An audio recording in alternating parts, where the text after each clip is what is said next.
Hey there. Today we're diving into a really simple but powerful technique from a global movement called farmer field schools.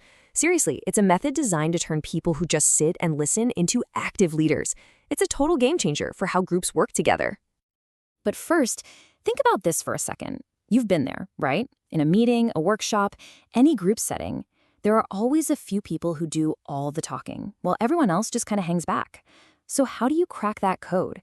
How do you get everybody involved and actually invested in what's happening?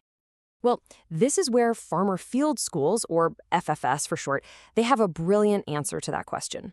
You see, for them, participation isn't just some nice-to-have thing. Nope, it's a non-negotiable principle.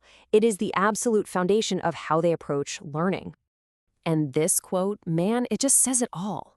This isn't a suggestion, it's a rule. The entire system is built around this one core idea. For real learning to happen, you have to break down the big group so that every single person has a voice and, just as importantly, a role to play. Okay, so what exactly is a farmer field school anyway? Well, it's not some stuffy, traditional classroom, that's for sure. Think of it more like a dynamic hub where farmers, agricultural experts, and researchers all come together to collaborate.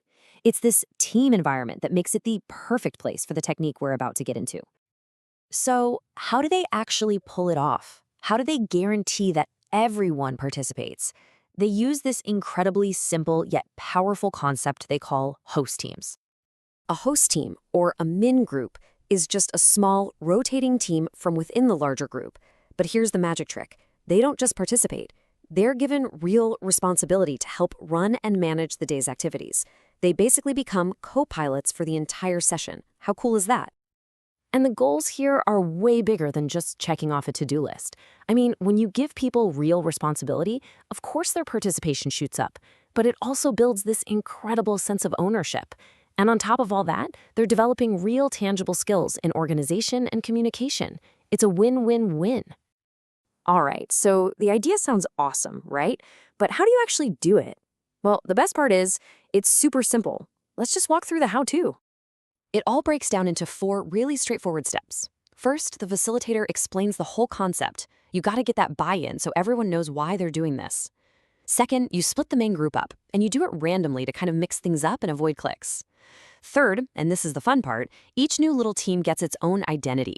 They elect a leader, a secretary, a timekeeper, and even choose a team name and a slogan. And finally, they introduce themselves to the whole group, which builds that accountability and team spirit from the get-go. Okay, so we've got our teams. Now, what do they actually do? Well, their responsibilities pretty much fall into 2 big buckets. First and foremost, they're there to actively support the main facilitator.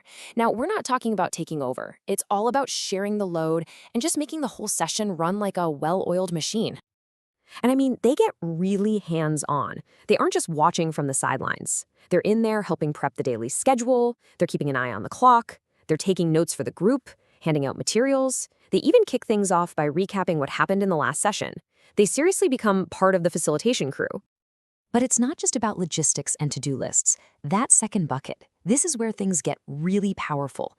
They start to take genuine ownership of the entire learning environment. They become the stewards of the group's whole vibe.